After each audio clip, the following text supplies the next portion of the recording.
We're proud to announce Chance Forever. Help Rotary make history at endpolionow.org.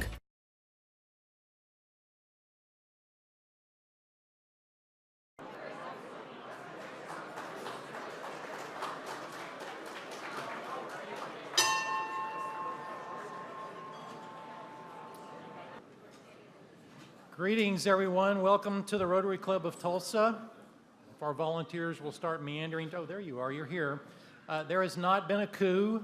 President Rhonda is away on business. She did not tell me what the business was, and then Monday morning, I ran into her at the airport and looked up at the sign, and she was waiting for a plane to Las Vegas. So, please let her know when you see her next week that we know what she was really doing. We're so glad to have you today. Our invocation today will be by Jerry Dillon, the song and pledge by Bob Reed. On the piano, Tom, thank you very much, and our visitor introductions, Bob Sade. And now our invocation. For those of you that remember Warren Hultgren, one of the great attributes he had, he memorized incredible poems. So as a father figure to me, that was a great influence for me. And then he hired a choir director that said every choir number should be memorized. So today being Earth Day and that influence in my life, Earth Day, for you who learn great words from the scripture or from song, memorize things and they stay in your heart. So I want to read to you a hymn which is a poem that was written about 180 years ago by a young man about the earth in which we live. If you would bow as I read.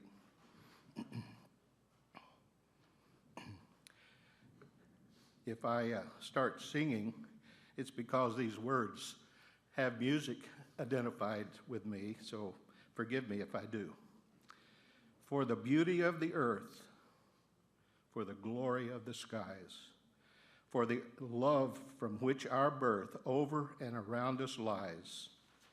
O Lord, to you we raise this our hymn of grateful praise, for the wonder of each hour of the day and of the night, hill and vale and tree and flower, sun and moon and stars of light. For the joy of human love, brother, sister, parent, child, friends on earth and friends above, with all gentle thoughts and mild. And it's in your name that we pray. Amen. When I learned today that Ms. Hofmeister was going to be here, this crazy song kept getting in my head that very few of you will know because it was written in 1907.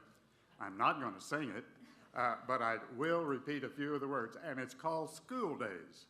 School days, dear old golden rule days, reading and writing and arithmetic, taught to the tune of a hickory stick. Now, I don't think Ms. Hofmeister gets to use the hickory stick anymore.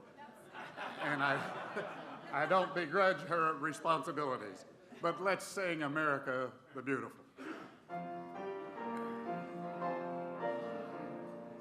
Oh, beautiful for spacious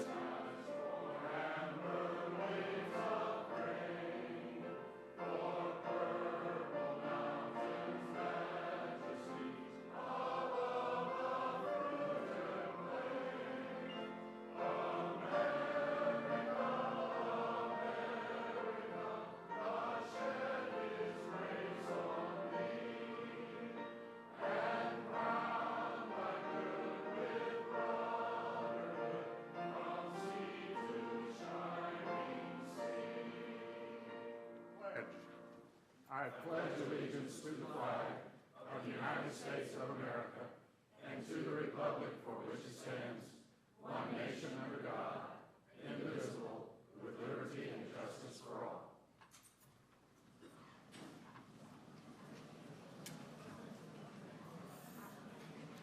Well, we are always excited to have guests with us, and today we have several, so I will quickly read through these names.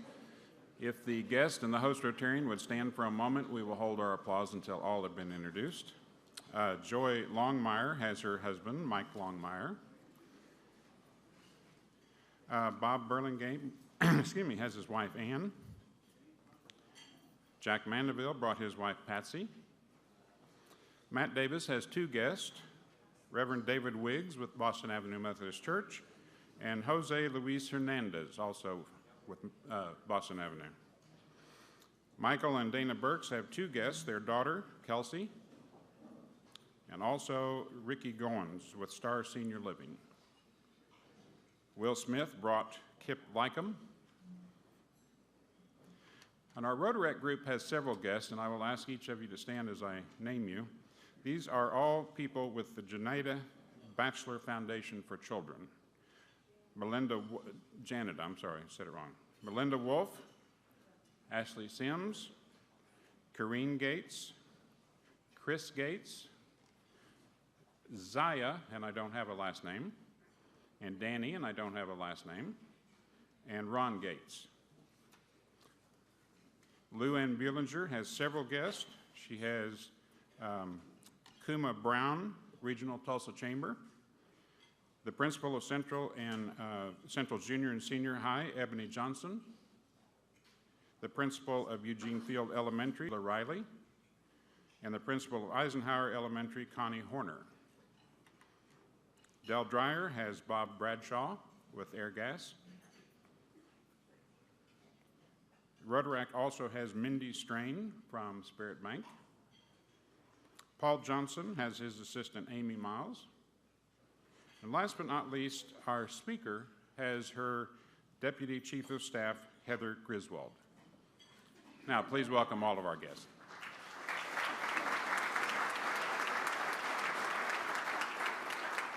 I did not receive any visiting Rotarians. If you're here, stand up.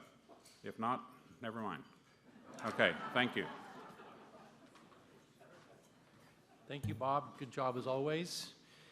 We want to thank and recognize this week's Rotary sponsor, Tim Nall with We Be Trees. Remember to do business with your fellow Rotarians. Wouldn't you rather do business with someone who thinks and says and does according to our four-way test? I think so. So let's thank not only our sponsor, but also all the volunteers who have helped us with today's meeting.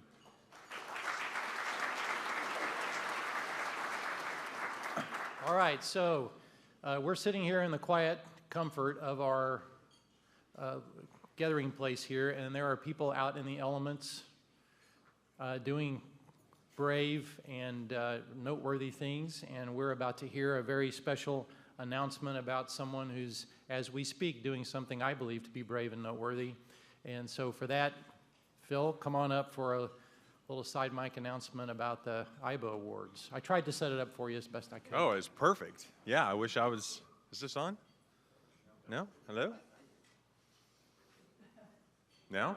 Okay. No, it's perfect. I wish I was the one that was outside, actually. So way back in October, I had the honor of introducing to you our female Henry P. Iba Citizen Athlete Award winner for this coming June the 22nd. But time continues. I told you about her attributes athletically and philanthropically as well. Thankfully, we knew a lot about this honoree way before a lot of other people did, but the Today Show picked up on it yesterday morning, and I want to show you what the Today Show played on our female honoree, Melissa Arnott. It's one of the few women to work as a high-altitude guide on Mount Everest. American Melissa Arnott's been breaking barriers for a lot of years, and now she's about to start off on her greatest climbing challenge yet, a journey being followed by Glamour magazine. We're going to talk to her live from Everest Base Camp in a moment, but first, here's NBC's Miguel Almaguer. Melissa Arnott is only 30 years old, but she's already among the greatest women mountain climbers of all times. She summited Mount Everest 5 times and been on its peak through triumph and tragedy. Now she's hoping to do it again, this time without the help of supplemental oxygen, an incredibly difficult mission that only a handful of climbers in the world even attempt. She'd become the first American woman to ever complete the dangerous climb.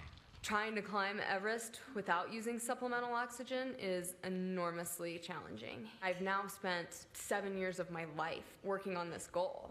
And, over half of it is mental training and mental preparation. Glamour magazine is producing a video series about the journey. Our readers, and in fact all women, want to see examples of women who are pushing themselves to follow their dreams. But Arnott's Everest dreams have been on hold. Last year, as she was preparing for her ascent, tragedy struck. A massive avalanche in the infamous Icefall section claimed the lives of 16 Sherpas, local workers who do much of the heavy lifting on guided climbs. The incident ended the climbing season and raised tough questions about risk and safety on the mountain.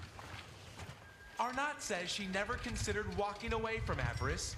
Instead, she's raising money to support local families and hopes that her pioneering climbs will inspire others to reach new heights of their own.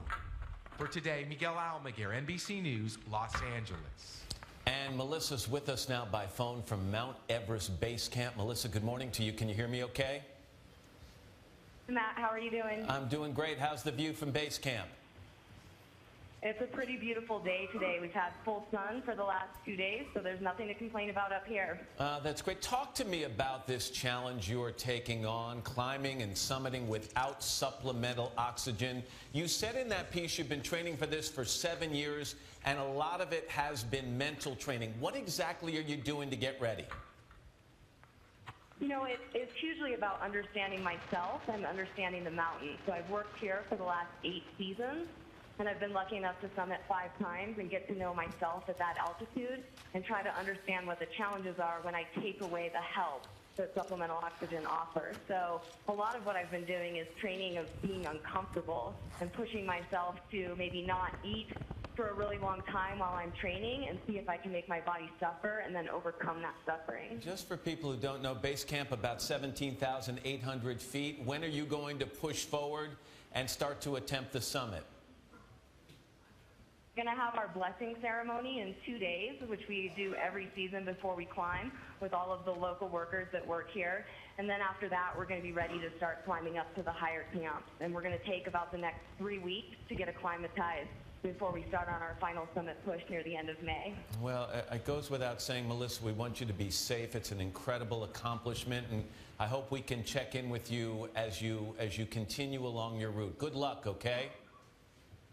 Thank you so much. I appreciate the support. All right, thanks for talking to us. We posted a link to Glamour's complete look at Melissa's journey. That's on our website, today.com. So there it is. Others are noticing what we've already noticed. I hope you are super excited about our female honoree. Obviously, she's got the talent athletically, but they taught the 16 Sherpa who perished last year. Melissa volunteers to be a paramedic in Montana. She spends 24 hours a month doing that of her own time. She was the first one to be rendering medical aid to those who did survive. She was up there loading them on helicopters. And she also set up a fund called the Juniper Fund that's already awarded $65,000 to those 16 families, plus an additional 5 families who lost workers up in different tragedies that are in Nepal. So please come to IBA. If not to meet our male honoree, to at least meet Melissa.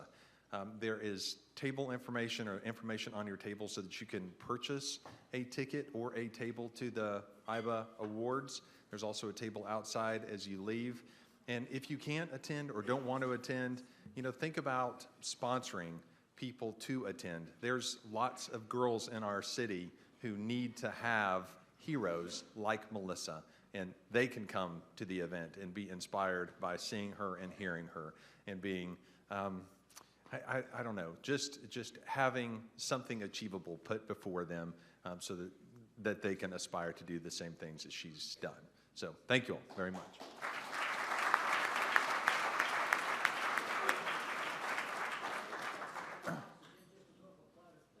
Phil, what I like to think about with a person like her is she's only 30, and she's going to, for the rest of her life, be a former Henry P. IBA Citizen Athlete Award winner for the rest of her life.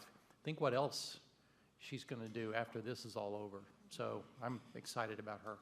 Announcements. I want to encourage you. Will somebody hold up one of the committee sign-up sheets that's on your table? Somebody who's awake and listening? There are people awake and listening. Please grab that. Find a committee. that interest you for next year. We're starting the process. We're getting our volunteers pulled together. If you're not interested in dealing with paper, you can do it online on DACDB. You go to the calendar to find the link that gives you all the committees, and you just click a box. It's about as simple as you can get. Let us know about what you're interested in. It's through your hands-on service in committees that you can be a gift to the world. On a personal note, I want to encourage all of you to try a committee next year that you've never done. Try something new. And for all of you, I've talked to a lot of people over the last few weeks about committees, et cetera, and a lot of people say, oh, there's the same group of folks that handles it, and they really do a good job, and I didn't feel comfortable imposing myself. So for all of you, you know who you are. Do the same committee every year. We love you. We want you to do it again, but please give some of your work to some of these people who are new to your committees, because I've stuck my neck out and encouraged them, and I know what Corey's going to say about. And I will volunteer to do something else if somebody else will. Yeah. So I'm trying to help you out there. Get on a new committee. And along those same lines, I want to encourage you to sign up for a fireside meeting during the week, May 4th through May the 7th. There are also sheets on your table for that. Who is awake and ready to wave that sheet? Blue sheet. Okay. Please sign up for that as well. We hosts need for lots of you Rotarians to come. There are 3 reasons to do it. The first reason is that it's a great way to get to know Rotarians better in an environment that's different than the 5 minutes you get to chat before the program starts.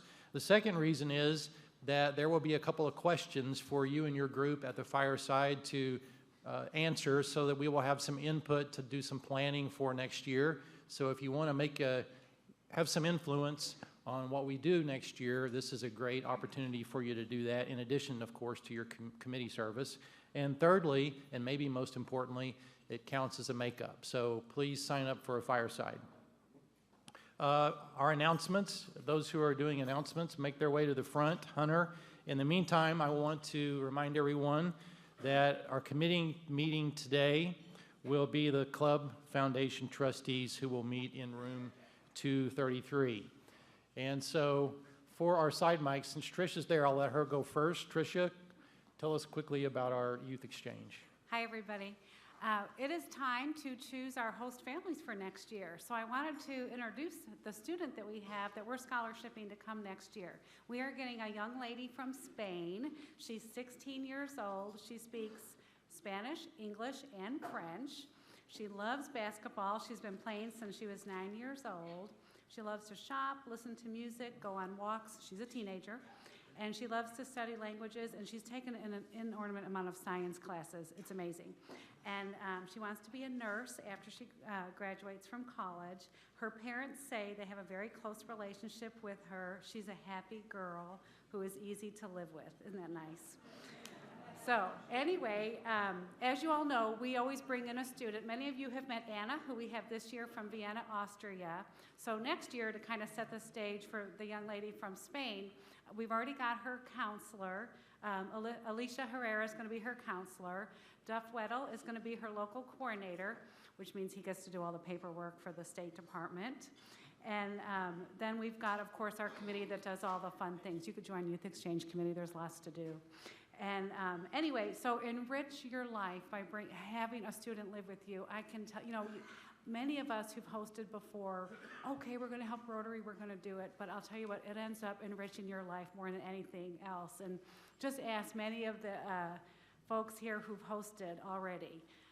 Joe Moran, Jerry Stamper, Tom Clennett. Tom and Carol, aren't you going to Mexico to Mauricio's wedding?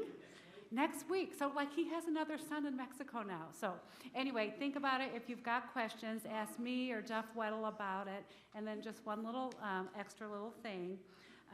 Phil forgot to say, if you want to follow Melissa on social media, you can do so on Facebook, Twitter, and Instagram. And again, host a student for next year. Let us know. Thank you.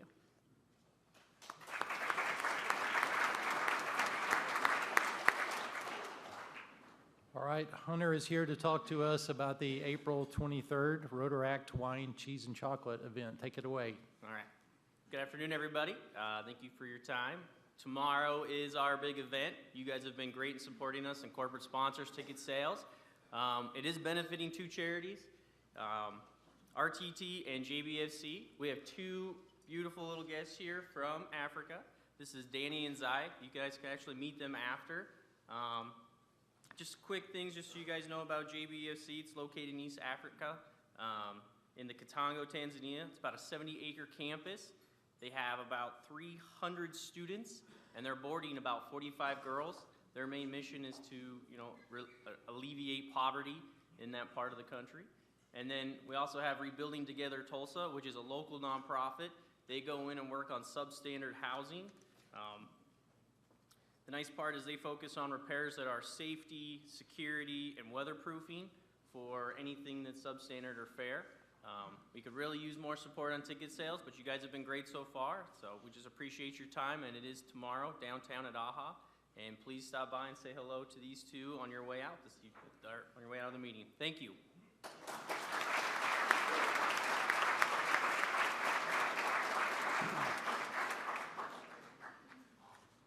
In case you were wondering, there will not be a Sarge segment today. I don't want there to be a roar when suddenly I introduce the Rotarian of the Day. But first, one more announcement, and then we'll get on to that.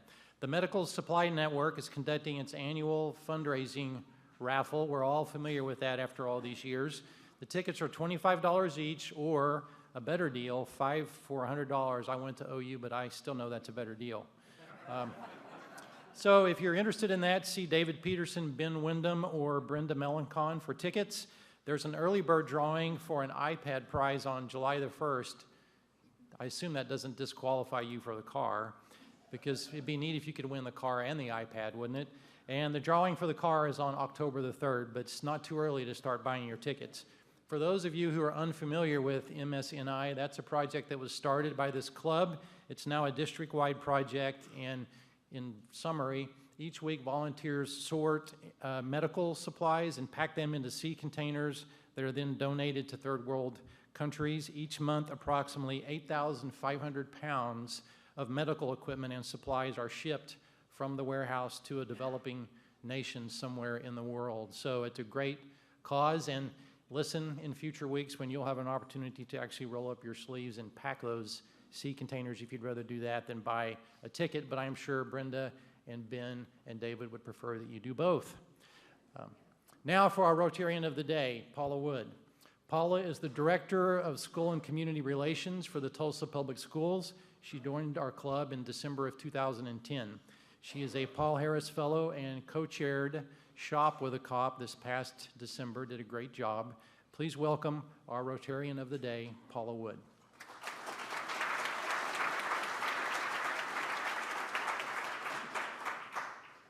Thank you, Jeff. So before we announce our speaker and introduce our speaker, please indulge the following. This happened about 6 o'clock this morning. So greetings from Sweden, where my wife and I are visiting our youngest son and his family. He is married to a Swedish lady, and they have two children, Astrid, 2.5, and Henry, 9 months, exclamation mark. My son and his wife needed help with the kids for a few days, and we answered the call. I had intended to be with you at Rotary today, but our trip to Sweden prevented that from happening. Joy Hofmeister and I were both going to address you, but I am more than happy to yield my time to Superintendent Hofmeister. What a difference an election makes. Superintendent Hofmeister is just in her first 100 days and has transformed the State Department of Education.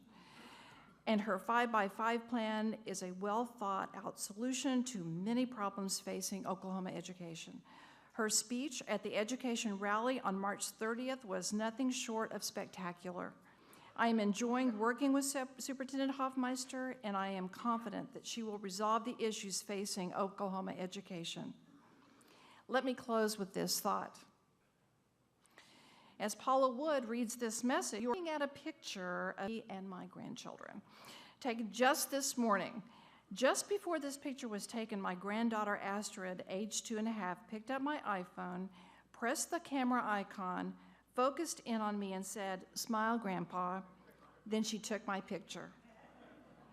It isn't that she's a brilliant child. It's that she's exposed to learning, vocabulary, and being read to on a daily basis. All children deserve that opportunity. It is why it takes a village here in Tulsa.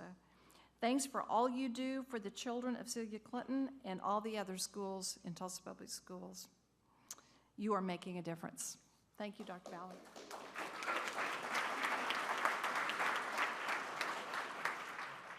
And now it is an honor and indeed a privilege to introduce our speaker.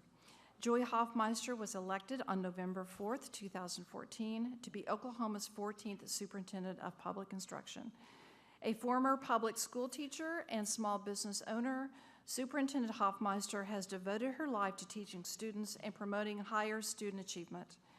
Prior to her successful campaign for state office, Superintendent Hofmeister served on the Oklahoma State Board of Education from January 2012 through April 2013 as an appointee of Governor Mary Fallin. In the private sector, she has spent 15 years operating Kumon Math and Reading Centers of South Tulsa, which she worked through parent partnerships to ensure higher academic achievement for children. During that time, she has personally worked with more than 4,000 students to improve their educational outcomes.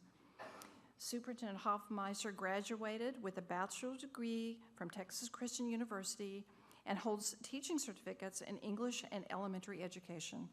She is earning her master's degree in education administration with a specialty in education policy and law from the University of Oklahoma. She is the wife of Gerald Hofmeister and as the mother of 4 graduates of Oklahoma's public school system. Superintendent Hofmeister served as an officer for the Jinx Public Schools Foundation Board of Directors, the Select Committee for the Study of School Finance, and other committees within the Jinx Public School District. And at a time when she can leave the nest, has an empty nest, she is spreading her wings over all of Oklahoma education. It is my privilege to introduce to you our state Rotarian, I'm sorry, our state superintendent for public instruction, Joy Hofmeister.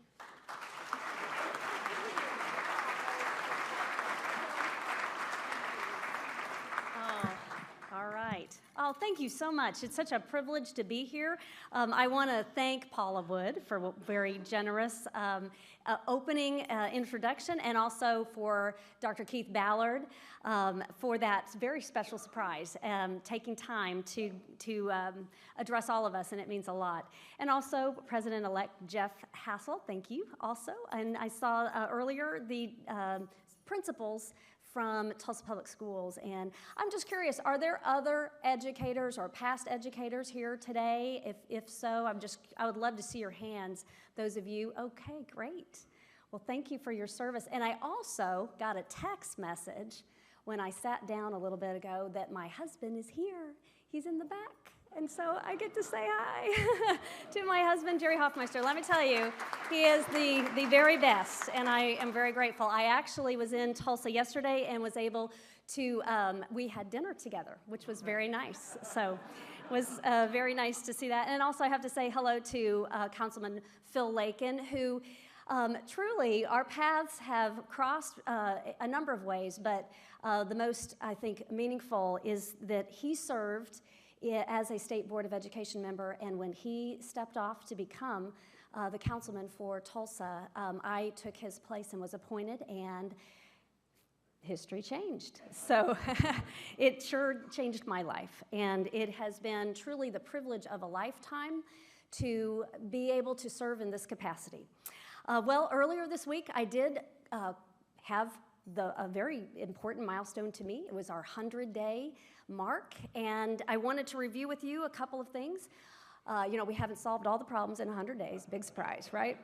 But we really have, I think, had some quick work that I've been very pleased with, and part of that was to identify what are the most important things that we need to have with our legislative agenda. As I stepped into office, and really literally 2 weeks later, the session began with our legislative session. And so as we want to do and are continuing to fashion together an 8-year plan, it's an 8-year plan because this position is term limited at 8 years, and I think that's a good goal. Let's have an 8-year plan. But as we started that, the first year, we want to focus on what I believe are the most important problems that face and affect higher student achievement. And the beginning of that, where we find ourselves, is we are in a teacher shortage that is actually historic. It is at a crisis level. Just to paint a picture for you, we have the beginning of the school year in September or in August, we started with about 1,000 teachers short. We have given the State Department of Education 506 emergency certifications to people that were found that would fill that spot but were not certified. And the emergency means there was not even time to go through the testing. So in that, we have a 506. Now, just to help you understand perspective here, that's 5 times more than last year that had to be issued. And yet, we are ending the year with 1,000 teacher openings. So we have a crisis that affects children. There's no other way to see this. When you are a teacher, you make a difference in that child's life because you build a relationship with them, you understand their progress at the beginning of the year, how they're improving, and where you're headed and your goal by the end of the year. But when you're not able to provide that kind of high quality, effective, permanent teacher in a classroom, children suffer.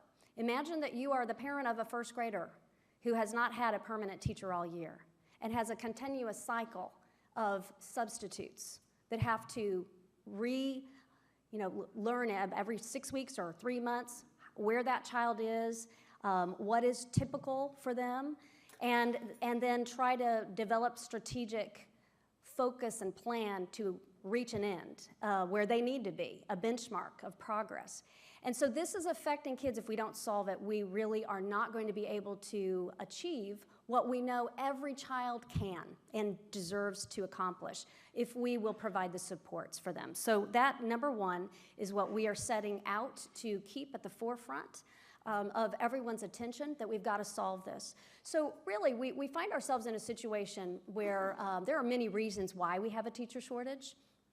And so it's not going to be one way that we solve this. But we also know that in order to have higher student attainment results for kids, we're also going to need to make sure that we are spending more time on instruction. So that instruction time is something that I'm going to address also through a conversation about testing.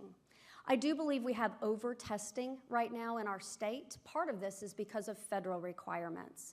But we could find a balance. Tests are tools. We need testing, but we need a balance so that those tests that we give are meaningful and provide guidance for the teaching and instruction, and also a way to measure growth and progress of our whole system. So one of the initiatives that I'm suggesting and have hope we will have a way to see this pass and our governor sign is to eliminate 7 end of instruction exams, which sound great, and the idea is good, but we are giving 7 tests at the end of coursework that starts at 8th grade. And when you finish your Algebra 1, you take a test, and then that's a graduation requirement, and you check the box. And now we've just given permission to forget all the way through high school. And then we go to college. So I would like to see us shift from 7 end of instruction exams that cost about $7 to $8 million a year to the ACT, which costs about $2.5 million to give instead, has value after you graduate, and will provide a more meaningful mastery level of skill that we know has a 55-year proven research metric behind it in measuring college and career ready. There are also a suite of tests that include the work keys because of, career tech also has a voice in this, and they are behind us in that effort.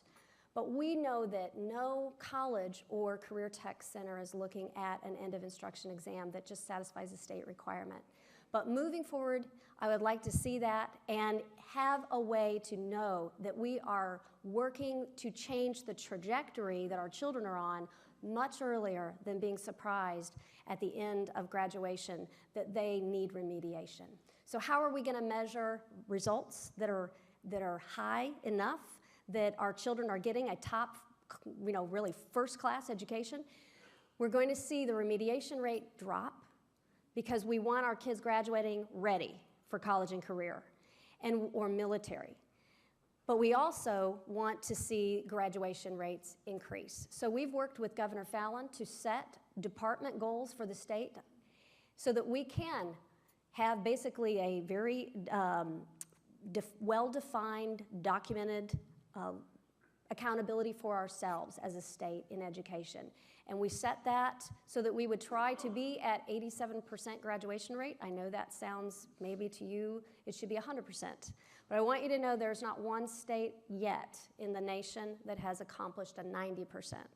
So for us to go from where we are right now to 87 is going to be significant. But it's going to take progress every year, and that's why we must solve the teacher shortage quickly. So the way we're going to suggest doing this, we call it a 5-year plan. We want to add 5 additional days of instruction to the calendar school year. That would add, in over time, not all at once, but that would bring us to the national average for days of instruction. Oklahoma has one of the shortest calendar years in the nation. And then we need to pay for that, because there's a cost associated with that, and then add additional thousands of dollars, and it would be a total of $5,000 across the board teacher pay increase just to be regionally competitive. And when we're defining region, we're just looking at those states that border Oklahoma. We are ranked at the very bottom. There's only 2 states that pay their teachers on average less than Oklahoma: Mississippi and South Dakota. That's it. And that includes benefits. We can't tell you every detail about all of those other states, but I know what the figure is in Oklahoma on that list, and it is at the bottom. If you can go to, in fact, I'll tell a story about my husband here. Just as we were preparing the budget for the House and Senate, he happened to go to Chipotle for dinner. It's kind of how it works. And I haven't been cooking lately for quite a while. And he saw on this gourmet restaurant countertop, when you pick up your burritos, a brochure that had the career ladder for someone working at Chipotle. And I was stunned when I saw it, because it included their benefits and a plan from going from minimum wage on. In just 3 to 4 years at Chipotle, you can make more money than an Oklahoma teacher with 25 years experience and a PhD. Okay, so when I talk about it being a crisis, I think that helps you get perspective. And we are paying for those burritos. And I believe, our kids have got to be more of a priority than where we're putting our money sometimes. And really, how are we going to pay for that? I think that's the big question. Well, I think it's time to look at ineffective tax incentives, effective ones we want and we need. But as a businesswoman, I'm all for an examination of where those have either expired, their usefulness, and find where we are giving money away that is not affecting our state economically as we thought. Because having great infrastructure and having a great education will bring business to Oklahoma. And those two, I am told from our business partners, are the 2 indicators that are often the deciding factor on whether or not there will be a business relocation to Oklahoma. So I'm interested in seeing our ability to be competitive, to give our children what they need, and then also we've got to have high standards. So we're focusing the next 100 days working on those standards so that our children will be equipped to be competitive, not just in Oklahoma, but competitive throughout the world. And as you know, we live in a world where the applicant for the position our children today will be applying for will be with others who are applying from across the world. It's no longer good enough to simply be able to compete in our state. We want our kids ready. And I've spent the last 15 years working with international curricular standards. I've been trained in the state, outside of the state, but also beyond our borders as a country. And I know that we can do it. Oklahoma has the heart, the will. We are at our best when we are in crisis. In fact, you know, the Oklahoma standard is known throughout the world. So I have confidence we can conquer what we must in the next 8 years to stop chasing the problem and address immediate needs and lingering challenges so that our kids have the kind of education that will equip them to be able to be independent learners, ready for their next steps in learning when they graduate high school. I am also most hopeful because I believe the answers are not going to be easy, but the way we're going to get there is by having advisory groups with stakeholders, and we're going to fashion that plan with the fine-tuning of those details through communities all across the state. We need to be working more with practitioners in the field, our educators, and I want to champion that. We need to be working more with school leaders, and we also need to have these kinds of partnerships with communities. And that's why it is a privilege to get to be with you today as Rotarians, because you are about community service, and education is a high priority. I have hope because I believe the answer is right here in this room. And we can do what we must do for our kids. But a $611 million shortfall is not their fault. And we must find a way to give what is needed to attract and retain top talent in Oklahoma so that we are able to give the education that our children deserve. And we will do it. I am confident we will do it. I am honored to be the advocate, the position of, you know, #1 advocate for the school children of Oklahoma. And I've told legislators who say, just can't happen, sorry, just can't happen, that I'm not going away. And neither, the problem's not going to fix itself. We are going to have to find a way. And we will do whatever it takes within our budget to find a way to keep great people here and give the kids what they deserve. I appreciate you. I have kind of carved out time in this opportunity to address you, to entertain any questions that you have, because I think part of what is needed is more of a conversation and less of just pontificating. So we've got to act on evidence and not just anecdote or perception. So yes.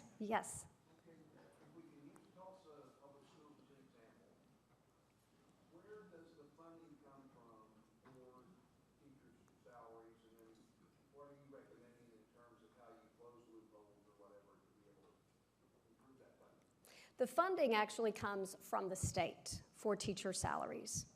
And so when we were asked to cut our budget as a kind of an exercise for the Senate most recently, they asked us to cut by 2% or 4% our budget. And our budget is a very large budget. It is actually a third of the appropriated dollars that the legislature gives.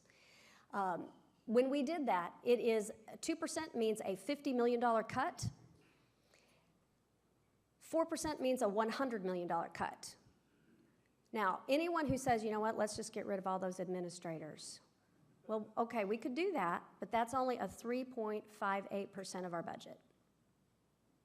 So it's not going to handle the kind of real gaping hole that we have. It's going to take, to do just even a $1,000 teacher increase, it would take about $61 million. So if we were to cut It is going to mean we're cutting teachers. We will be cutting teacher positions, and class sizes are going to increase. There's no way around that. Yes, we can look at testing as a place where we could take some money and shift it, but it's not going to be significant enough to really accomplish what's needed. We have a growing economy. Also, you may not know this, but we are operating on $2,008 today, and we have 40,000 additional students on the same dollars. So we're growing. The economy is growing. Now we need to keep up. And so where will that come from? We have hundreds of millions of dollars that I am told by those who examine this in our legislature that could be given back through ineffective tax incentives. Hundreds of millions. Yes? Superintendent, you said that our goal is to hit 87% as far as graduation rate. What is it now? It's about 84%, I believe is right. I just have two figures that just jumped in my head.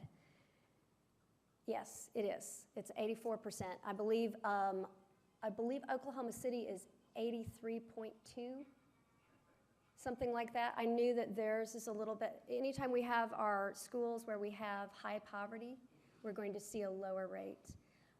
But the original goal that was given to me was 90%, and I said, well, let's find out who's at 90% so we can study what they're doing. And we realized there's not one state that's at 90%. So 87% is very high. Yes? As I recall, your opponent in the election was a superintendent, a district superintendent, making a rather sizable salary for a student population of 200 and some students. That's correct. And I've heard that that's a problem all over the state. Small districts, could they not be consolidated and a lot of the administrative overhead cut substantially? It could be, and this is where we want to look at evidence and not just a perception, because it's an easy thing to just make a sweeping statement about that. We have to look at what are we trading costs? Are we going to trade costs for when we consolidate, for instance? Now, if we're talking about shared services like a superintendent, that could be an answer. But one thing I want, someone asked me very directly, and I will repeat this answer. Do we have too many school districts? Yes. We have 530. We have a lot. There are other states that have much less, and there are others that have more. Am I for forced consolidation? No. And the reason I am not for a forced consolidation at the legislative level, because this involves local individual communities, and we can, I think, well, it was Ronald Reagan who said those closest to the problem have the best hope of solving it. What we can do is incentivize the kind of combined sharing of resources, and that is already started. We used to have in Oklahoma 5,000 school districts. That was when it was 1 per square mile or something. Yeah, so there's been a decrease, and we will continue to see that. I know there's one that's getting ready to consolidate at the end of this year, and there may be others that I don't have that information. But yes, we will see this continue, but it needs to be done in a way where communities are coming together, thinking this through, because it does have an economic impact on local communities. And I do believe local control is very important, but we can find, the key is we have to have efficiency. So one thing that you may want to be aware of, we're going to have and Kuma, we'll get you here in just a sec. As soon as the legislative session is over, which is coming up, it's within the next month, we're forming a red tape task force, and that's going to be one of the things we're going to be working on.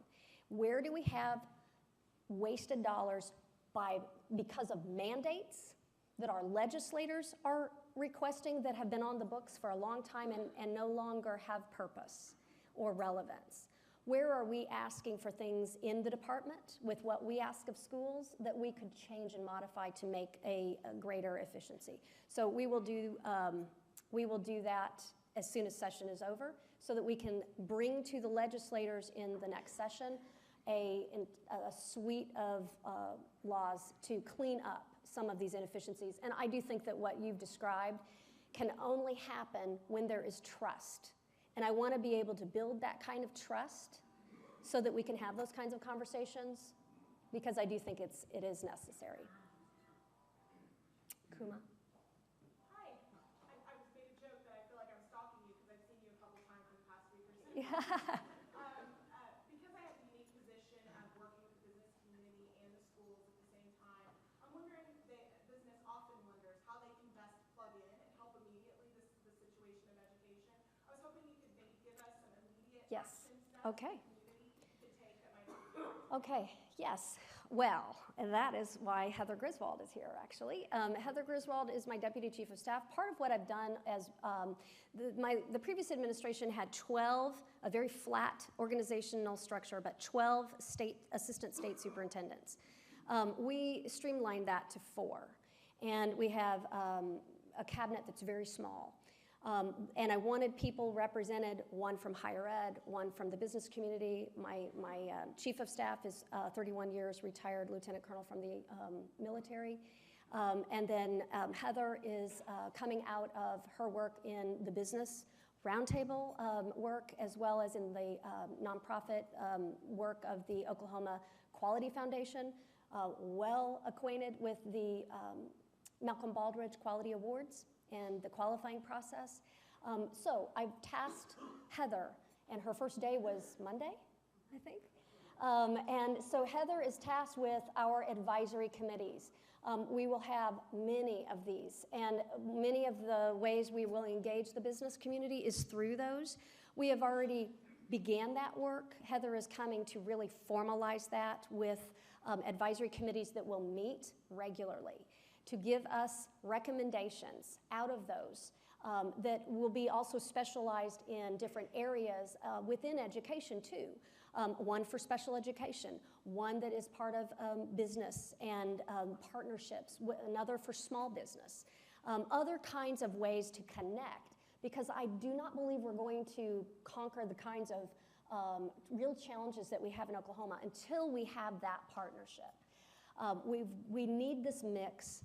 My focus and the way we're describing the next 4 years of my administration, it's called Engage Okay. And this is how we're going to begin that. And each one of those advisory committees will have a representative that will serve on my senior advisory committee, so that everyone can have, with small enough groups that we get really good, meaningful input. And that's where I want business at the table, and we have got to look at this as a partnership. Now, specifically right now, where I need help, right now I need help with the testing bill. We need to be able to move out of this idea that we're only measuring Oklahoma kids against Oklahoma kids with our own self-made tests right here. We have to be able to measure our students, like with the ACT, where it's measurable across state lines. Then we begin to understand where our children are. And by the way, and I do support this idea, but the ACT has an assessment that starts at 3rd grade. It's the ACT. And then they took it all the way back to the 3rd grade level, because they realized when they were giving their version that goes back to 8th grade, that it was too late to change the trajectory for kids. And you know, the 55 years of research that ACT does goes all the way, it follows a student all the way through college graduation. That's how they get their research done, because then they're really able to measure remediation rates and 4-year completion versus dropping out, or 5 or 6. So this is how we will do this if we can help legislators understand that there is interest. We are part of a business coalition on this that is a combined education and business coalition about ACT, and actually I think they're calling it ACT Now. ACT Now.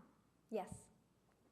What's your plan for improving students' technical and technology skills, so by the time we graduate, they actually have the right skill set? Question is about how do we, and it's really about STEM as well. I'm not talking about giving them iPads and iPhones or something. I'm talking about actual technical skills. Yes. Technical skills is the question. What is your plan? Well, right now, I've focused more on STEM, okay? And I could answer about that science, technology, engineering, and math. The approach had been to have just someone who was your STEM director. Well, that makes it sound like STEM is something out there like, you know, an additional component to education. STEM should be really going all the way, from kindergarten all the way through. We should be thinking about it the way we do internationally. In those international math standards, you know, math is a language. It's the language of business. It's a universal language, just like piano is a part of the universal language of music. When you are working in math and you are able to think and process with automaticity, then you're going to be able to think more quickly. Just like in piano, if you were learning first, you have to look at your fingers on the keys. But then you become fluent, and you learn to read music, and then anything anyone puts in front of you, you can play. And then later you become a master, and you can create and compose in that language. Well, that's what's happening internationally, and I know this because I've been trained in Asia.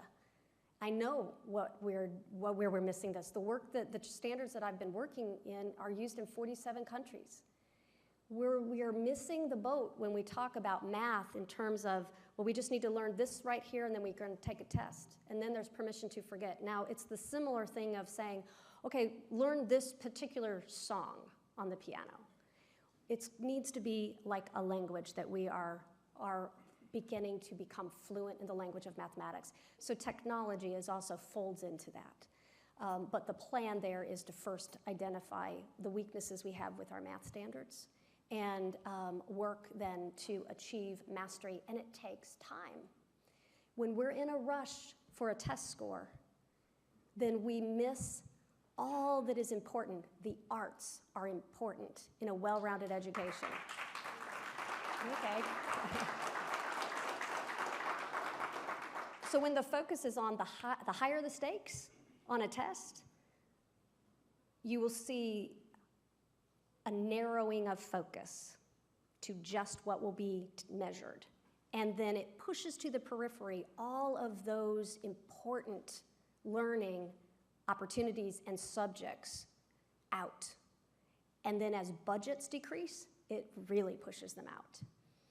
When classes close, our kids are going to lose that well-rounded education. So this is why, again, it's complex. We've got to have a plan to get there, like our Department of Transportation with roads and bridges. They did this, and it looks like, I can't see the clock, but I'm betting I'm about 1 o'clock. So anyway, I appreciate you. I don't want to take up any more of your time, but thank you so much, and we will get there. Can't have a bumper sticker solution.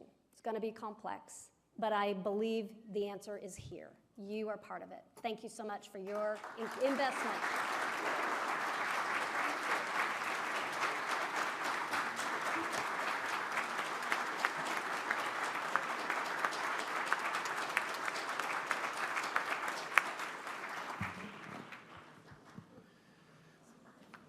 Well, I'm ready to go to work for her. I don't know about you, but a book recognizing today's program called Red Berries, White Clouds, and Blue Skies has been signed by Superintendent Hofmeister and will be donated. Thank you again for doing that.